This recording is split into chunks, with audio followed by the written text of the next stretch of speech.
Alerte coronavirus. Attention, attention, le coronavirus se transmet très facilement et fait des ravages. Pour l'éviter, le port du masque de protection est obligatoire en tout lieu. Dans l'administration publique ou privée, dans les réunions, les rencontres, dans les marchés, les magasins, les boutiques et lors des déplacements, le port du masque est obligatoire. Même dans les lieux privés, dès lors que l'on n'est pas seul, le masque doit être le fidèle compagnon. Mais attention, le port de masque de protection ne dispense nullement d'appliquer les autres mesures de prévention, notamment le lavage des mains à l'eau et au savon et l'observance de la distance de sécurité sanitaire d'au moins 1 mètre entre personnes. Enfin, s'abstenir de porter des gants en vue du lavage régulier des mains à l'eau et au savon ou de l'application de gel hydroalcoolique. Pour tout savoir sur l'épidémie du coronavirus au Bénin, rendez-vous sur le site web www.gouv.bj/coronavirus. Ceci est un message du gouvernement de la République du Bénin. Bonsoir à tous. Dans l'actualité ce soir, Parakou s'apprête à accueillir Patrice Talon. Le chef de l'État se rendra dans cette ville. À quelques heures de cet événement, les populations de Parakou saluent déjà la tenue des promesses faites par le président de la République. Ronald Robinson les a rencontrés. Inspection des chantiers du programme d'action du gouvernement dans le département des Collines. Une délégation de députés du Bloc républicain est allée constater ce qui se réalise dans cette région. Nos reporters les ont suivis. 15 milliards de francs CFA, c'est le budget prévisionnel du ministère du Plan pour son fonctionnement en 2021. C'est un budget en baisse par rapport à celui de l'année passée. Le ministre d'État Abdoulaye Biotchane était face aux députés. Vous l'entendrez. Voilà pour le sommaire. On part pour le palais de la présidence. Au palais de la présidence ce matin, Patrice Talon a reçu en audience le porte-parole du président équato-guinéen Teodoro Obiang Bassogo et en même temps l'ambassadrice sud-africaine en fin de mission au Bénin.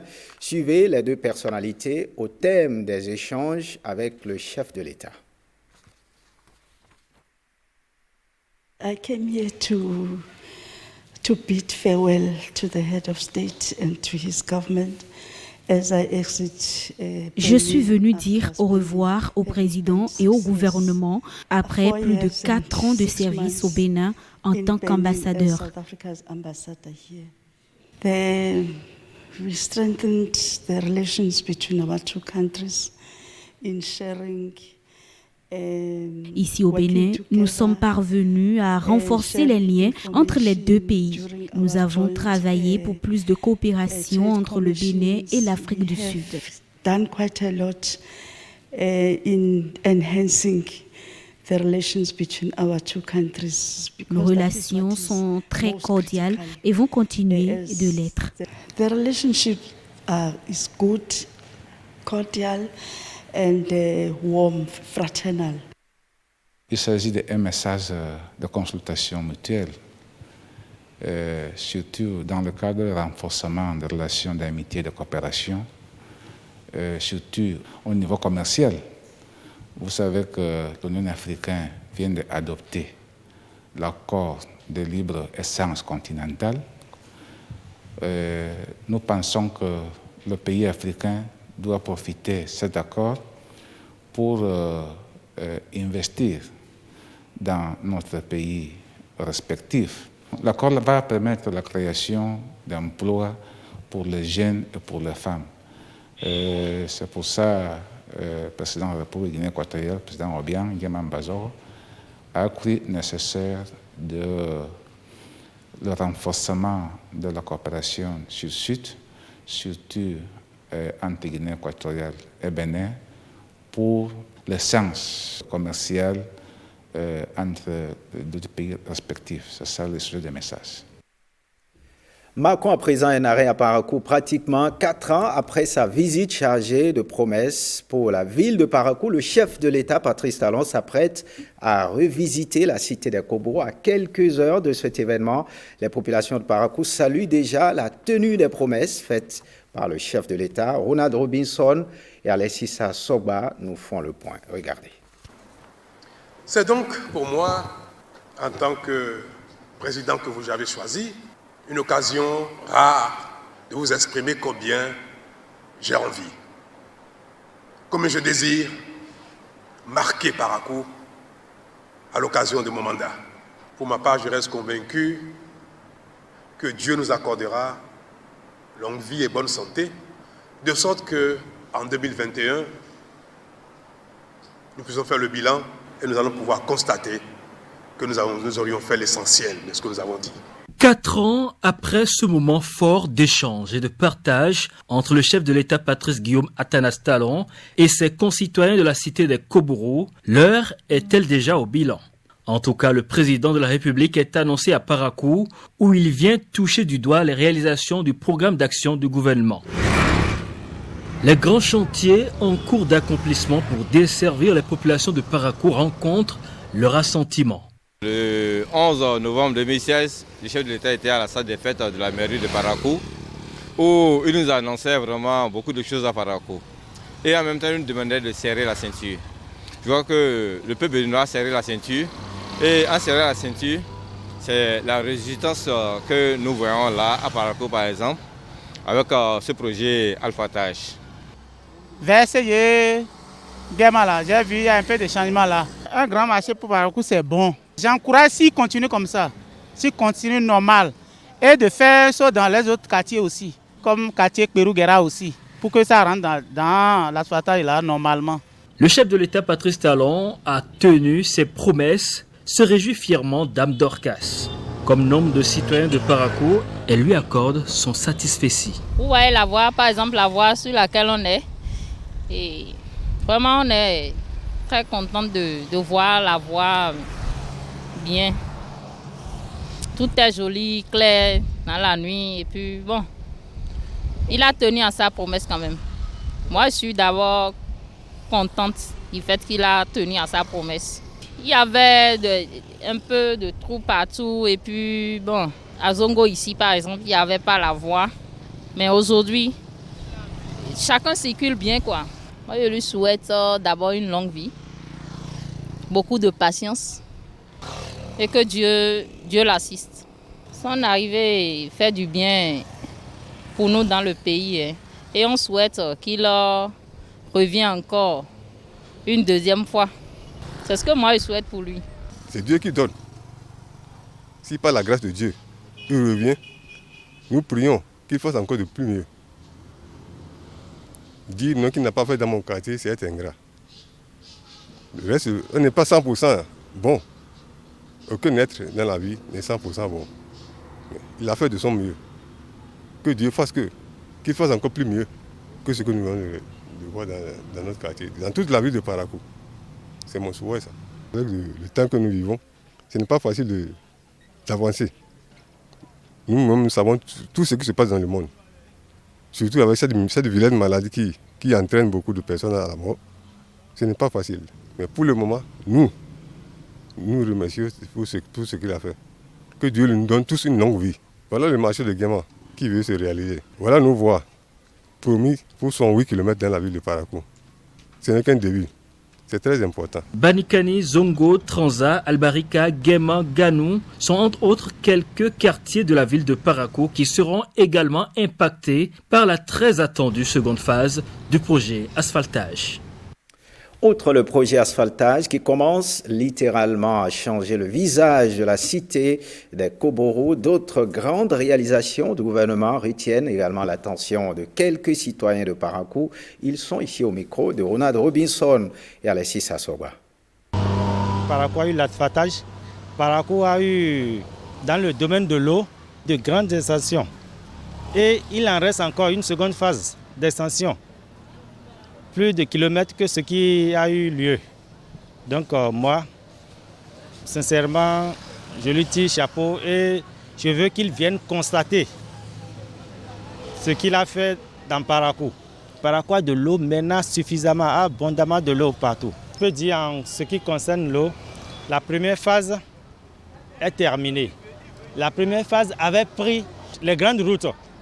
Maintenant la seconde phase, c'est ça qui est destiné à rentrer dans les vents.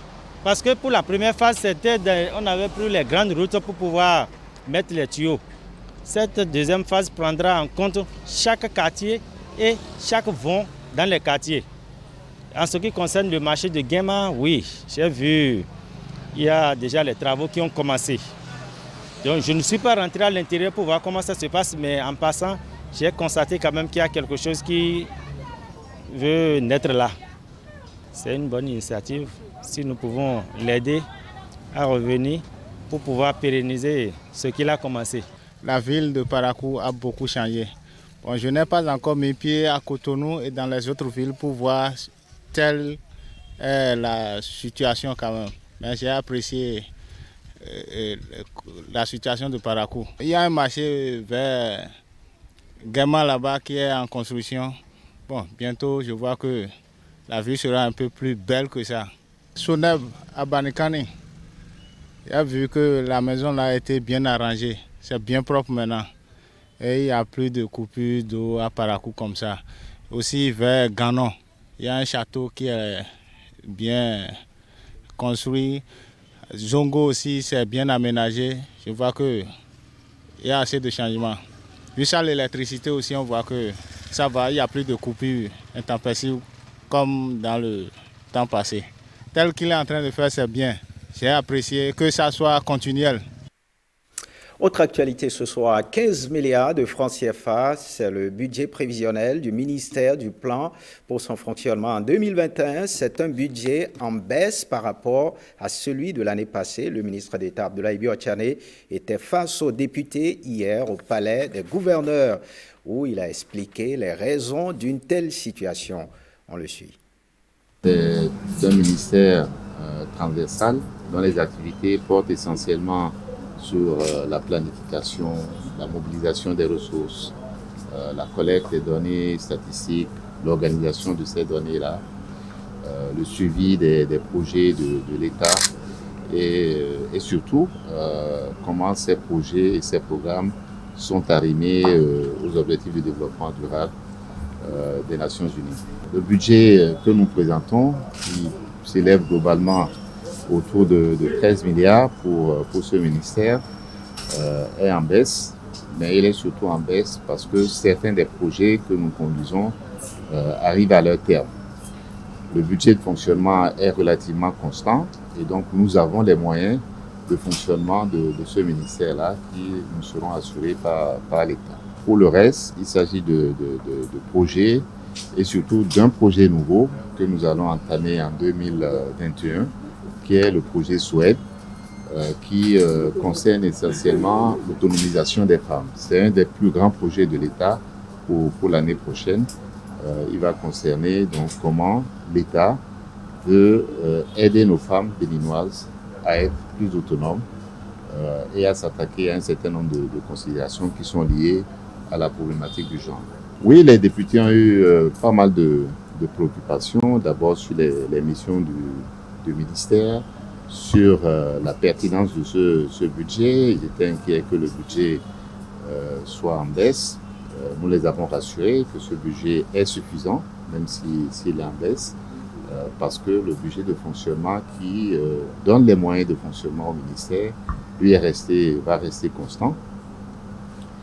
Ils ont été intéressés de savoir ce qui se passe dans la sous-région par rapport à notre budget. Est-ce que les activités de notre ministère et les activités de l'État contribuent à la convergence dans la zone UEMOA comme dans la CEDEAO et enfin comment nous travaillons pour atteindre les objectifs de développement durable. Donc ce sont des questions qui sont pertinentes et je pense que les députés ont eu satisfaction sur ces différents points. Parlons santé à présent avec cette audience accordée à la présidente de la région sud-est de l'Agence béninoise pour la promotion de la famille par le président de l'Assemblée nationale. Leur échange a porté sur une mission de dépistage du cancer du col de l'utérus et de sein effectuée par les femmes parlementaires. Regardez. On était avec le président de l'Assemblée juste pour lui rendre compte d'une activité qui avait été initiée par les femmes fonctionnaires parlementaires au cours du mois d'octobre, le mois rose, où elles ont voulu aider leurs sœurs dans les campagnes au niveau du Parlement aussi pour le dépistage du cancer du col de l'utérus et le cancer du sein. Donc on est venu voir le président pour lui faire le compte rendu de l'activité, les cas qu'on a identifiés et discuter avec lui de leur prise en charge. Parce que c'est bien beau de faire le dépistage, mais quand la prise en charge n'est pas faite, c'est comme si on n'a rien fait. Au total, on a eu 8 cas de nodules du sein et on a eu 4 cas de suspicion de cancer du côlon. Il faut des examens complémentaires pour l'affirmer. Donc, on a sollicité l'aide du président pour qu'il puisse aider ces femmes à confirmer ou infirmer les diagnostics que nous avons eu à poser. Il était très content. Il nous a promis de faire diligence pour que ces femmes-là soient prises en compte. Partons à présent pour les collines où une délégation conduite par les députés Edmond Agua et Valère Tchobor a fait le tour des chantiers du programme d'action du gouvernement dans le département des collines. Une visite qui s'inscrit dans les prérogatives des députés de contrôler l'action du gouvernement. Edmond Agua et Valère Tchobor sont allés constater ce qui se réalise dans leur région. Suivez le compte-rendu de Cyprien Lokosso et Cadnel Capot. Les députés Edmond Agua et Valère Tchobor effectuent cette descente pour voir de près les réalisations des chantiers du PAG, Programme d'action du gouvernement. Premier point d'arrêt, le pont de Bété-Koukou, l'infrastructure très attendue par les populations. C'est le pont qui va connecter Dassazoumé à Savé pour atterrir à Kétou. Sur place, les techniciens ont pu montrer aux visiteurs l'envergure de l'infrastructure qui prend corps. Vous ne pouvez pas contrôler les actions que mène le gouvernement en restant au Parlement, à Porto-Novo. Vous ne pouvez pas reprocher des choses. Vous ne pouvez pas demander des choses sans savoir concrètement ce qui se passe sur le terrain. C'est ce qui nous a amené à faire le déplacement de ce matin pour voir dans la 9e circonscription électorale, à partir de la commune de Dassa, ce qui est en train d'être réalisé par le régime du président Talon. Les réalisations sont diverses. C'est une série d'actions qui impactent et profitent l'ensemble des citoyens. L'aspect éclairage public n'est pas occulté. C'est moi-même maire, votre frère, qui a été désigné par la NCB pour représenter tous les maires pour la thématique éclairage public. Et le gouvernement a adopté une politique nationale de développement de l'énergie renouvelable et est en train de mettre en œuvre l'élaboration d'une stratégie de développement de l'éclairage public en commençant par nous donner des ampoules LED et nous pouvons vous dire que le PAG effectivement participe à améliorer les conditions de vie et de travail des populations. Et pensez à l'amélioration des conditions de vie et de travail des maires. Cap sur la voie Panouyan-Banamé-Zayanando, la nouvelle voie longue de 57 km et qui fait déjà oublier le calvaire d'il y a quelques mois. À Savalou, le stade des sports en construction a été visité. Ici, on aperçoit visiblement la grandeur de l'architecture en érection. C'est un stade omnisport. Les disciplines, on a le handball, le volley, le basket, le terrain de foot, les lancers de poids et aussi le saut en hauteur, oui, l'athlétisme, le saut en hauteur, les tripes-sauts. Je crois que c'est un peu ça. Maintenant, pour le stade, la tribune peut recevoir jusqu'à 3000. C'est une tribune de 3000 places. Autre chantier du PAG à Savalou, ce sont les infrastructures d'eau potable de la SONEB. Le balai des bidons jaunes, pour qui connaît la pratique dans cette région, a fortement baissé à Savalou Centre. Pour moi, c'est même une émotion de me retrouver ici, parce que je me rappelle de ce jour que le président Talon me disait « Tchobor va dire déjà à mes populations que cette affaire de pénurie d'eau sera jugulée définitivement dans cette commune. » Je tiens sincèrement à remercier la franchise, vous voyez, le patriotisme du président Talon. Nous ne pouvons pas faire autrement. Il faut dire les choses telles qu'elles sont. Il nous rend fiers. La délégation ne s'est pas empêchée d'apprendre de ce projet important des collines, Panama Énergie, installé afin de permettre à certains citoyens de charger leur portable ou d'alimenter d'autres appareils. Nous accordons des budgets à l'État béninois chaque année, mais nous n'avons pas souvent le temps de parcourir nos différentes communes pour se rendre compte de la manière dont ces sous sont utilisés. Et moi particulièrement, j'ai constaté que chaque année, depuis 3 ans, il y a un investissement de 10 milliards au moins par commune. Dans les collines, il y en a 6. Ça fait 60 milliards. Banté est le point de chute de la tournée, une des localités tristement remarquées lors des violences des élections législatives. Certains citoyens pensent que la ville est mise à l'écart pour ne pas bénéficier des chantiers du PAG. Les députés Edmond Agua et Valère Tchobo sont allés rencontrer les sages, notables et populations afin de les rassurer que le programme d'action du gouvernement doit profiter à tous les citoyens du Bénin sans distinction aucune. Ils ont profité pour inviter les populations à avoir confiance à Patrice Talon. Ce serait de l'évangile que nous allons annoncer dans tous les coins et recoins. Que les gens comprennent que nous avons besoin de nous donner la main pour soutenir, non seulement soutenir, mais prier pour cet homme, pour que Dieu lui accorde la santé qu'il faut et l'intelligence renouvelée, pour que ce qu'il a commencé, il puisse bien l'achever pour son deuxième mandat pour cette nation. Parlons à présent actualisation de la LEPI, l'affichage et la consultation des listes dans le cadre de l'actualisation de la LEPI ont pris fin le samedi 31 octobre sur tout le territoire national. Dans le département du Mono, l'opération s'est bien déroulée et a suscité un engouement auprès des populations. Jean-Claude James nous en parle. Devant ces listes affichées, chaque citoyen a procédé à une vérification minutieuse de ses données personnelles pour d'éventuelles corrections. Une obligation faite aux populations en vue de l'actualisation de la liste électorale permanente informatisée, l'EPI. L'exercice a duré 1 mois. Durant 1 mois, nous pouvons retenir que la population est sortie et je passe par ce canal pour les remercier d'abord et lancer un vibrant appel pour la poursuite de ces opérations. Parce que l'actualisation ne se termine pas par rapport à l'affichage des listes. Et parlant de la sortie de la population, je tiens à remercier les membres du COS LEPI national qui, depuis 21 octobre, devaient sonner la fin de la consultation des listes électorales. Pendant ce temps de consultation, Isaac Kodjo a reçu, comme ses autres collègues chefs de quartier, plusieurs citoyens. C'était pour le transfert du centre de vote, de déclaration de perte de carte LEPI, d'inscription ou de radiation des citoyens décédés. Globalement, les gens sont sortis massivement. Et pour ceux qui viennent faire des réclamations, leur seul souci est qu'ils viennent faire les réclamations, mais ça ne se corrige jamais. Ils viennent faire les réclamations. Quand on dit on veut changer de centre de vote, on fait tout, on envoie.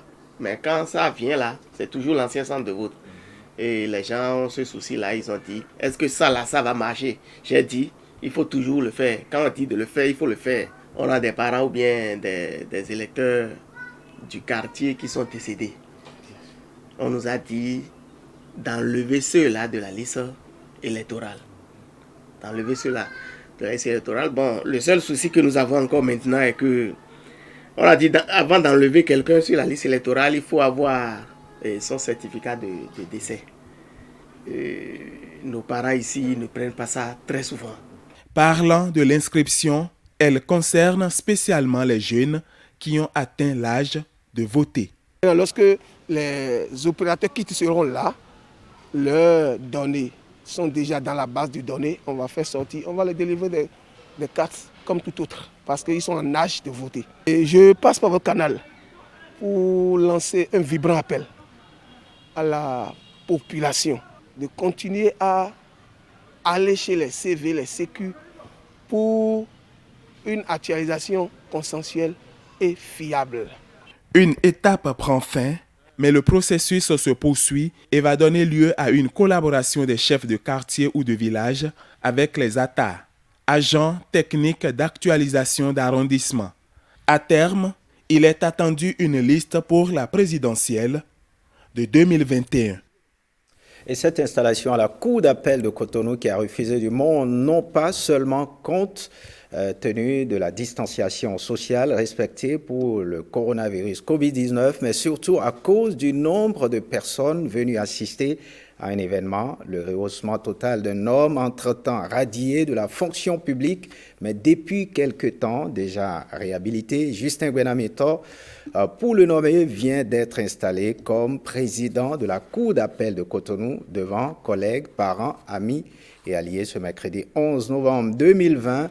Le point avec Patrick Jossou et Bénédicte Kossou. Le président et les membres de la Cour suprême font leur entrée solennelle pour une cérémonie millimétrée par et dans le temps. Une exceptionnelle audience. Je vous assois, mesdames et messieurs. À la barre positive pour être installé Justin Gbenametor. La réquisition est faite par le procureur général près la Cour suprême. Jusqu'à sa nomination courant année 2019, en qualité de conseiller à la Cour d'appel de Cotonou, la carrière de l'impétrant se sera déroulée exclusivement au parquet. Successivement, comme procureur de la République près le tribunal de première instance de Nantitengu, premier substitut du procureur de la République près le tribunal de première instance de première classe de Cotonou. Le 30 septembre dernier, M. Justin Saivi Gbenametor a été promu président de la Cour d'appel de Cotonou. Le délibéré est rendu par le président de la Cour suprême.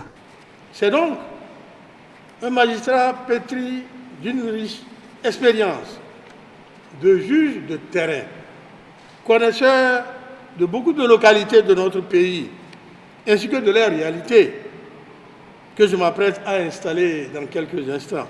Votre tâche à compter de ce jour consistera à affirmer et à raffermir le rapprochement de la justice du justiciable dans le ressort de votre cour d'appel, notamment en veillant au parfait fonctionnement des tribunaux de conciliation et des tribunaux de première instance qui y sont attachés.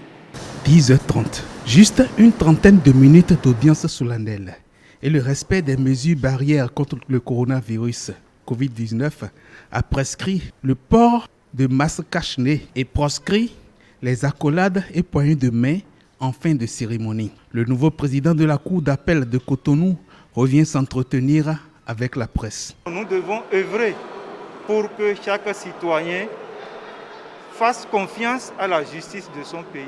Et pour cela, nous avons le devoir de rendre une justice de qualité et dans les meilleurs délais. Pour rappel, un contretemps avait juste amené Justin Gbenametor au bas de l'échelle sociale. Entre-temps, le facteur temps le ramena au haut de cette échelle. Du zéro, il devint héros pour montrer que le deuxième nom du Créateur, c'est le temps. On quitte la cour d'appel pour la Criette avec cette audience solennelle d'ouverture de la première session criminelle au titre de l'année 2020-2021 à la Cour de répression des infractions économiques et du terrorisme. 2 dossiers sont à examiner au cours de cette session, Brice Umbo et Firmin Bassao. J'ai rendu visite au premier président de la Cour suprême du Bénin et au procureur général dans le cadre d'une mission qui m'a été confiée par l'ONUDC sur la piraterie maritime. Et voilà, donc je m'intéresse au dispositif béninois, notamment avec la création de la Criette, sur la façon dont le Bénin cherche et va réprimer les actes de criminalité maritime et de piraterie maritime. Et j'ai reçu ici un excellent accueil de la part des chefs de la juridiction.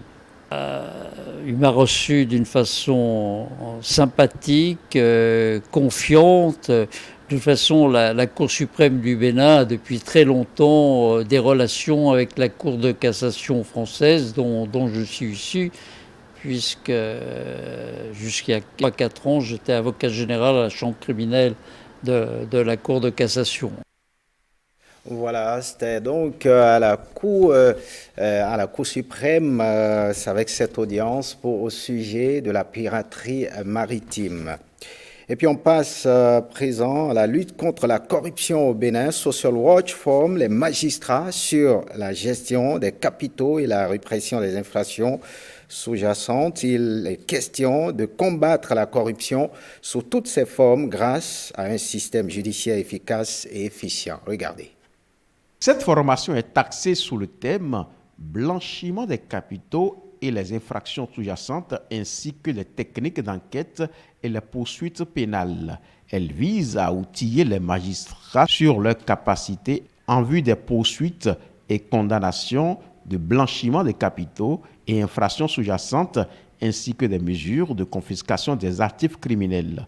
En célébrant cette année la 4e journée africaine de lutte contre la corruption sous le thème « Combattre la corruption grâce à des systèmes judiciaires efficaces et efficients », nos États ont reconnu que le système judiciaire est un pilier essentiel à la bonne gouvernance et un catalyseur des engagements dans la lutte contre la corruption.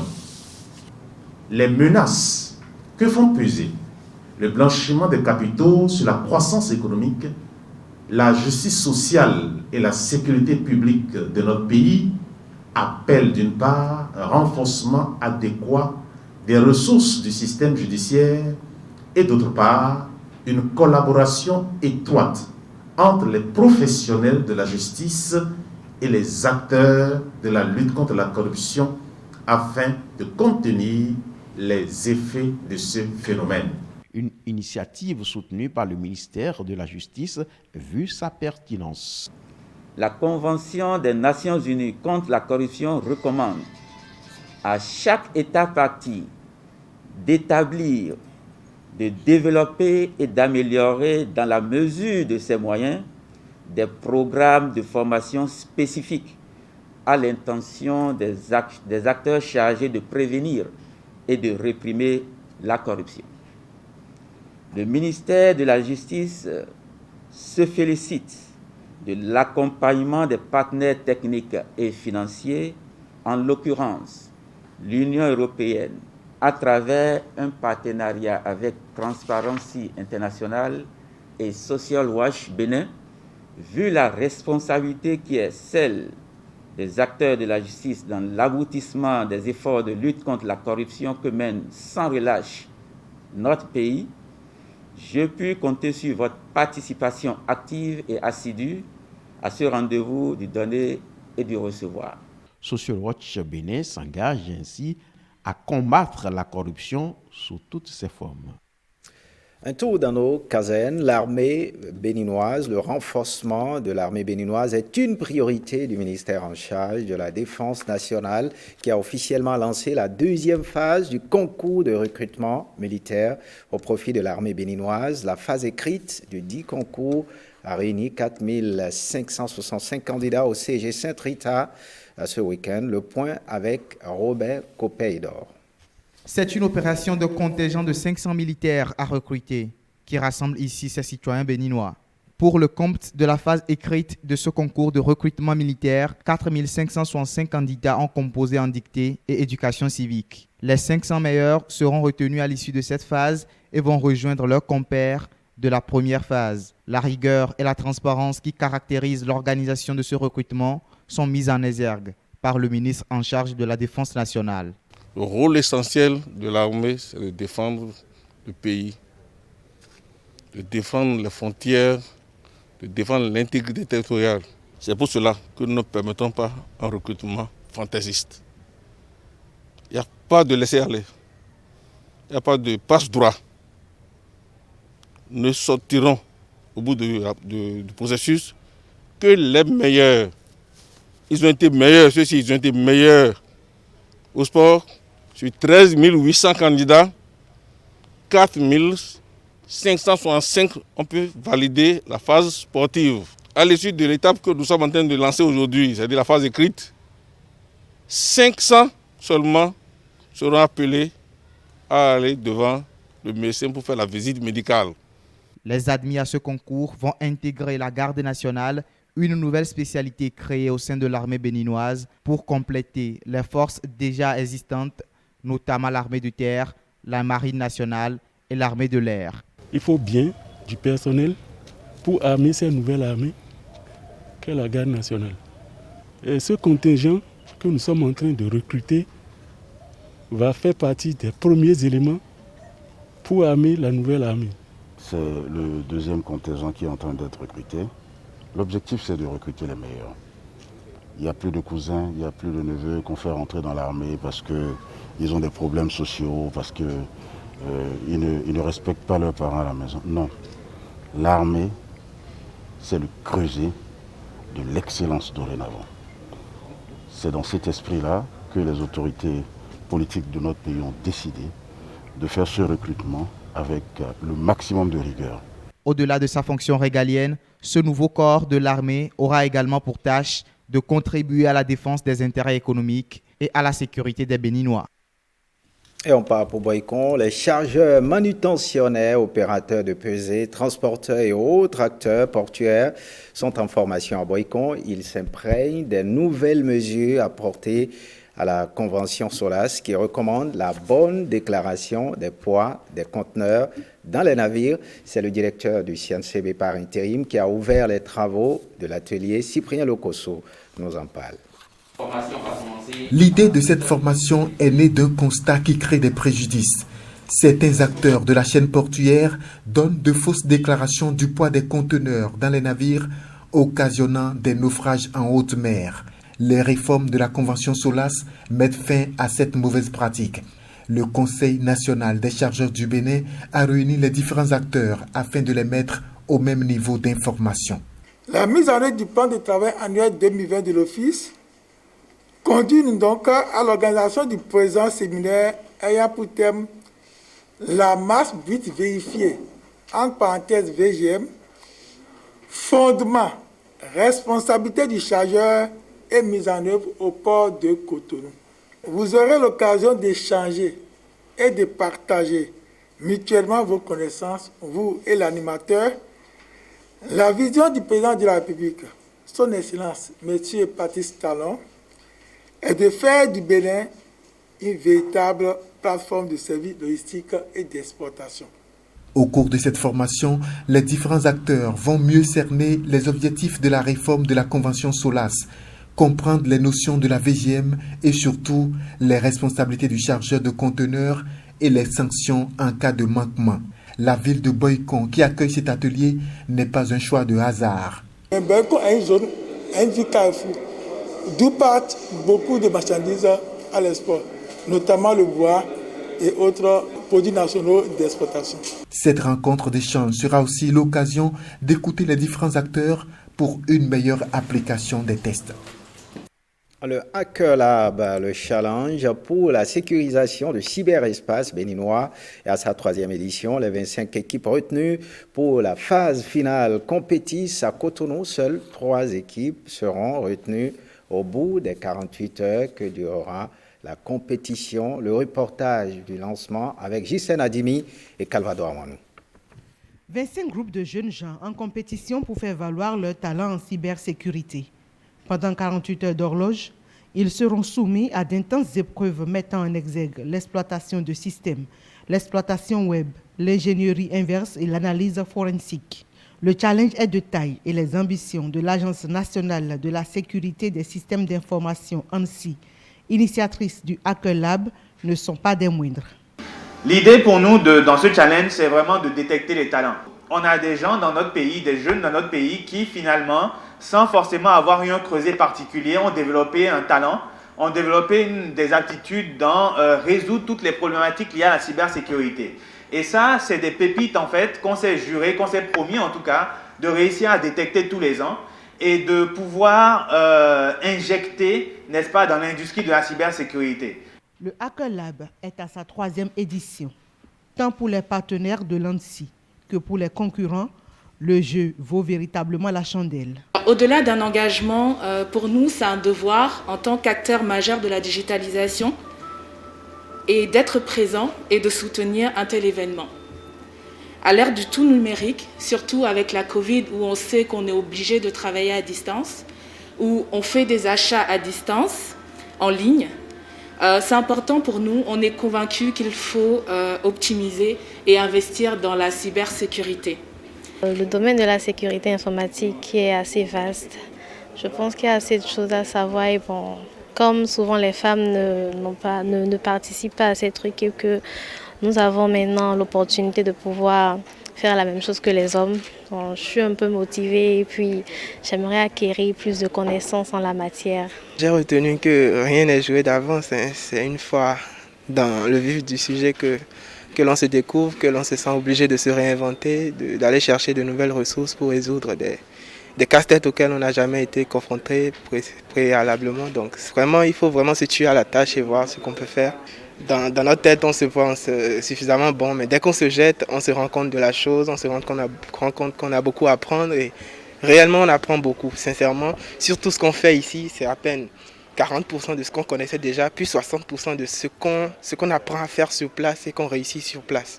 3 équipes sur les 25 finalistes de cette édition seront retenues vainqueurs avec des prix comme des laptops, des certifications et des kits de connexion Internet. Parlons à présent de ce fait de société. Décider de vivre seul, sans contrainte de mariage ni de concubinage, certains font ce choix, mais pour d'autres, cela arrive par la force des choses. Un conjoint mal choisi, une déception amoureuse ou autre. Ce 11 novembre, le monde célèbre les célibataires. C'est une fête d'origine chinoise. Qui sont les célibataires? Quelle catégorie de célibat a-t-on au Bénin? Quelles peuvent être les raisons d'un tel choix? Autant de questions qui ont poussé la rédaction à envoyer des reporters sur le terrain. Ils ont enquêté pour vous. Voici leur moisson, Rebecca Kenjaondé et Louis Koudobo. Célibataire par choix ou par contrainte? La question s'invite souvent dans les débats en société. Chacun y va de ses arguments pour justifier sa position. Nous nous introduisons dans le quotidien de jeunes béninois qui ont tranché la question, chacun de son côté. Première escale, nous sommes chez Patrick. Artiste, comédien et chanteur, il est célibataire et père d'une petite fille.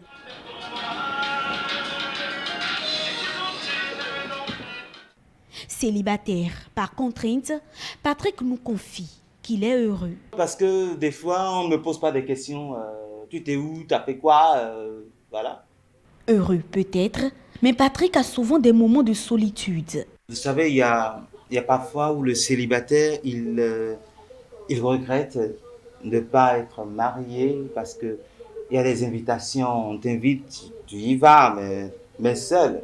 Tes copains, tes camarades, ils sont couplés. Et toi, tu n'as pas une femme à côté. Bon, on a mal. Deuxième escale de la journée. Nous sommes chez cette jeune dame, toujours en quête d'une réponse à notre question. Dans son salon, Loïs apprête ses articles de commerce. Elle est aussi célibataire, mais son profil est bien différent de celui de Patrick. J'ai fait des années avec une personne et on était dans l'objectif du mariage, mais un peu avant le mariage, mes parents de mon côté à moi ont exigé que je finisse mes études et la personne ne voulait plus patienter. Toujours dans notre quête de comprendre, nous sommes également tombés sur des jeunes qui ont fait le choix de rester célibataires. Ils ont toutefois refusé de se confier face à notre caméra à cause des préjugés dont ils pourraient être victimes après la diffusion de ce reportage. Comment peut-on en arriver à prendre une décision unilatérale de rester seul toute sa vie? L'avis de cette consultante indépendante des questions familiales, conjugales et éducatives est assez éloquent. Il a peut-être été déçu, il a peut-être connu une enfance douloureuse, il a eu à vivre avec un père tyrannique, un père brutal, il a vécu une enfance où sa mère était soumise, elle acceptait tout. Du coup, à un moment donné, il y en a qui se disent « ça sert à quoi de me marier si je dois répéter ce schéma ?» Le sociologue, lui, sera plutôt pédagogue. Ce manquement aux normes sociales et aux normes culturelles va vous indisposer puisque vous allez forcément travailler avec d'autres personnes dans la société. Et donc, ça vous contraint le plus souvent à faire ce choix, bon gré, mal gré. Vous devez vous supporter. C'est un peu comme cela dans notre culture. Le choix du 11 novembre n'est pas fortuit. Une journée dédiée aux célibataires pour leur reconnaître ce choix, mais aussi pour célébrer la fierté d'appartenir à cette catégorie d'individus, même si cette fierté ne reçoit toujours pas l'assentiment de la société. Faites ce journal. Merci de l'avoir suivi. Estelle Pazou reprend les commandes à 23h30. Merci à vous tous qui nous aviez suivis depuis Mwando. C'est à Porto Novo. À très très bientôt.